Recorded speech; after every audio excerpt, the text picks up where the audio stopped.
Why did England, unlike Ireland, lose its mythology? The answer lies in invasions, abandonment, and much more. From ancient times, many European countries like Ireland and Spain have deeply connected with their legends through nature, traditions, and oral transmission across generations. However, England presents a peculiar case, a land where much of its ancient mythical stories seem to have faded away, replaced or forgotten over time. Why did this happen? When the Anglo-Saxons invaded England in the 5th and 6th centuries, they found a land inhabited by Celtic peoples rich in myths and legends. But rather than blending cultures, this was a story of cultural dominance. The Anglo-Saxons pushed the native Britons into marginalized regions like Wales and the West Country, limiting direct cultural exchange. This geographical displacement isolated the rites, myths, and beliefs from their natural and social roots. In contrast, Ireland nurtured a vibrant and protected tradition with native populations retaining cultural and territorial control. Their legends were preserved vigorously by monks and scholars who transcribed and gathered them meticulously, and moreover, unlike Ireland, where a strong oral tradition was accompanied by early Christian scribes recording the myths, England relied heavily on oral memory, with very little written down pre-Christianity. The spread of Christianity there dramatically altered the fate of pagan myths. Many stories were suppressed, demonized, or driven underground. Add to this another crucial factor: mythology's connection to the land. In Ireland, sacred sites remained undisturbed and meaningful, while England's industrialization and urban expansion often destroyed ancient places, eroding the cultural fabric supporting mythological transmission. In this section, we will delve deeply into how these historical, cultural, and geographical factors combined to create an England with few surviving ancient myths, where folklore morphed or lost much of its original meaning. Finally, we reflect on what cultural loss of mythology implies, not just academically but also for a society's identity in modern times. When the Anglo-Saxons arrived in England during the 5th and 6th centuries, bringing their own culture, language, and deities, they encountered a land already inhabited by Celtic Britons with a rich spiritual and mythological tradition. However, the meeting of these cultures was far from harmonious integration. Rather than a blending, it resulted in cultural dominance and displacement. The Anglo-Saxons pushed the Celtic Britons out of many regions, confining them mostly to the western parts of the island, primarily Wales and the West Country. This geographic marginalization had profound cultural ramifications. The Celtic peoples were deprived of political power and social prominence, which hindered the transmission and preservation of their oral traditions and spiritual beliefs in their original homeland. This displacement also severed the connection folklore has to landscape. Myths and legends often flourish where tied to particular sacred sites, natural features, and communal practices embedded in daily life. As the Celts were forced into exile and out of the political center, the physical anchors for their stories, the stone circles, rivers, and groves, became inaccessible or abandoned. Meanwhile, the Anglo-Saxon settlers brought with them their own cultural framework, which quickly became dominant. While they had their own rich tradition of oral storytelling and mythology, much of it was overshadowed or lost as the Anglo-Saxon culture absorbed and redefined the territory politically and socially. There is also scarce evidence of substantial cultural exchange at this time. Compared to Ireland, where Celtic culture was more continuous and syncretized with the Christian faith, England became a melting pot where the Celtic myths were either marginalized or transformed beyond recognition. One of the most apparent results of this cultural dominance was the lack of written record of the Celtic mythology in England.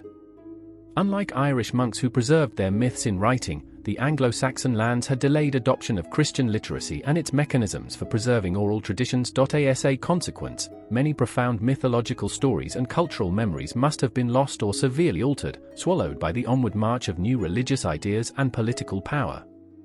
This section investigates the ferocious cultural and geographical dynamics that reshaped Britain's mythic landscape during this critical period, illustrating how geography and politics deeply influence what stories survive. The ancient Celtic peoples and Anglo-Saxons both relied heavily on oral tradition to pass down stories, histories, and myths.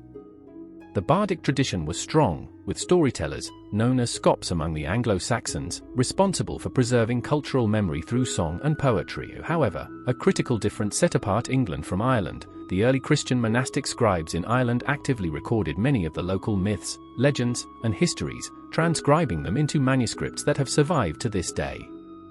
This ensured that Irish mythology had a written foundation. In contrast, while England did have oral poets, or scops, their traditions were largely performative and transitory, tied to the patronage of local nobles. Many stories existed only in the memories of these performers and were lost when the political landscape shifted or when patronage disappeared. The slow adoption of Christian literacy in England meant mythological tales were less frequently captured in writing during the critical centuries of cultural change. This failure of writing down oral histories during the Anglo-Saxon era contributed significantly to the disappearance of many older myths. Furthermore, Christianization brought a preference for biblical and hagiographic texts, further sidelining ancient stories in the cultural consciousness and written record. As a result, much of England's pre-Christian mythology was never committed to parchment, leaving posterity with a fragmented and incomplete understanding of its rich past. Replaced, stories blended. The arrival of Christianity across England marked one of the most profound cultural shifts in the land's history. While the new faith brought literacy, institutions, and new religious frameworks, it also led to the intentional marginalization of the pre-existing pagan myths and legends. Christian missionaries and clerics worked tirelessly to replace the old beliefs with Christian theology. Pagan gods, once revered and feared, were recast as demons or dismissed as superstition.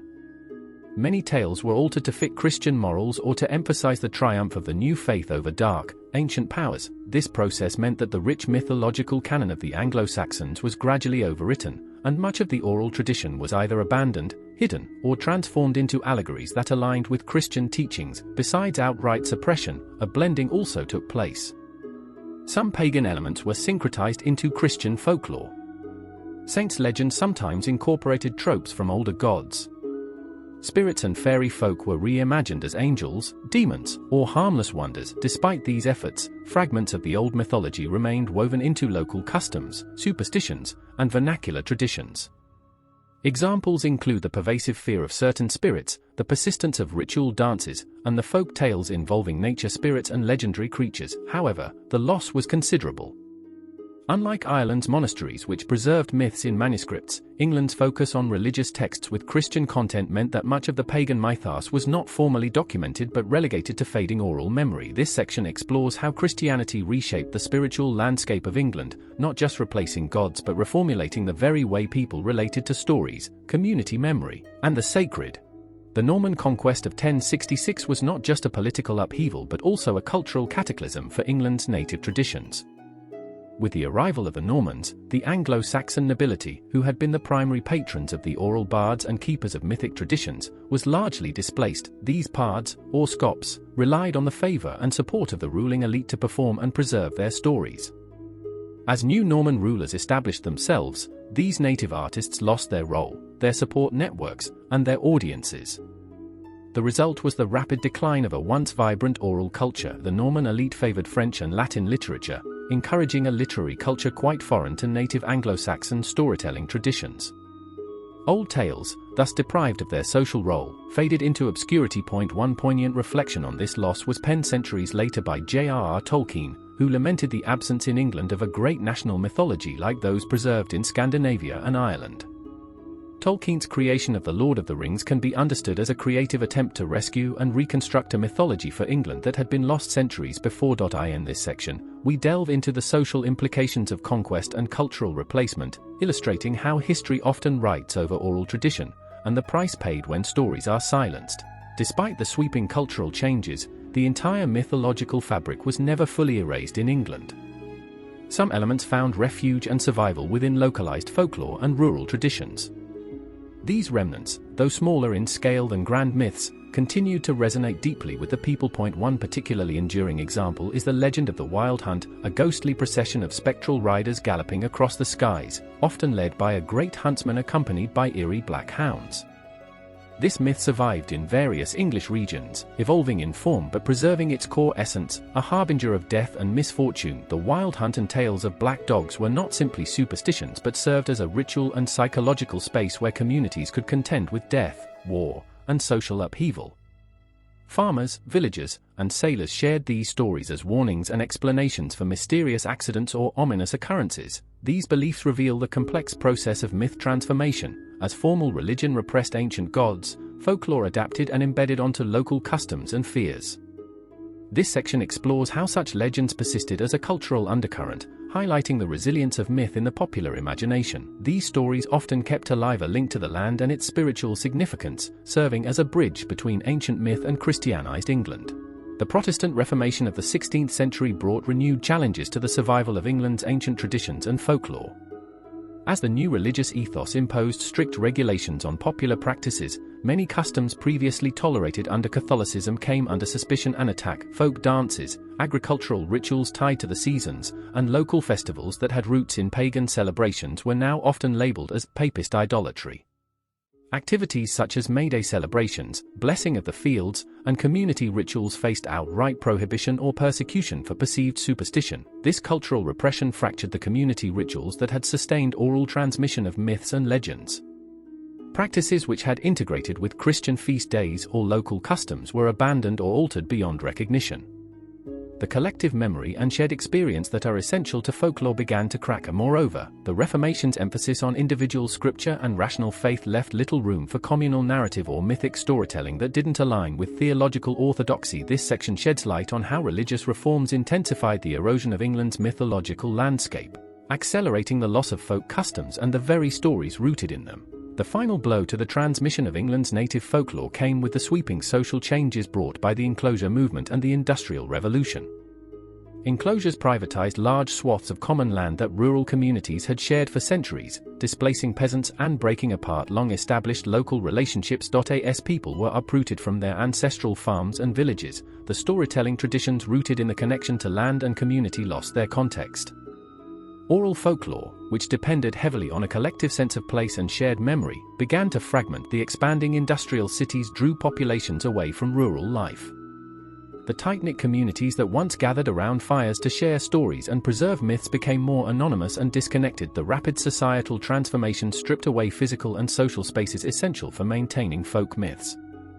Without a stable communal setting, old tales faded while new cultural forms took shape in the urbanized environment. This section investigates the profound impact of these economic and social upheavals on cultural memory, highlighting the loss not only of land but of the living narrative traditions tied to it. As we look back on the journey through England's lost mythology, we must ask, is it possible to recover a mythology that has been dispersed, silenced, and much transformed? Contrast with Ireland, where the Celtic myths have survived in robust and continuous forms. England's mythological landscape is fragmentary, shaped by layers of displacement, conquest, religious conversion, and modernization. Yet, modern Britain sees a revival of interest in folklore and myth, fueled by authors like J.R.R. Tolkien, renewed archaeological discoveries, and public fascination with ancient heritage. However, the question remains, can a nation truly regenerate a mythos once lost? Or does it instead craft new stories shaped by nostalgia and contemporary culture? Mythology is more than just stories. It's a living reflection of identity, culture, and worldview. The loss of it signals not only a gap in history but a silent erasure of a people's soul. So, we leave you with this: what does it mean for England, or any culture, to lose its mythology?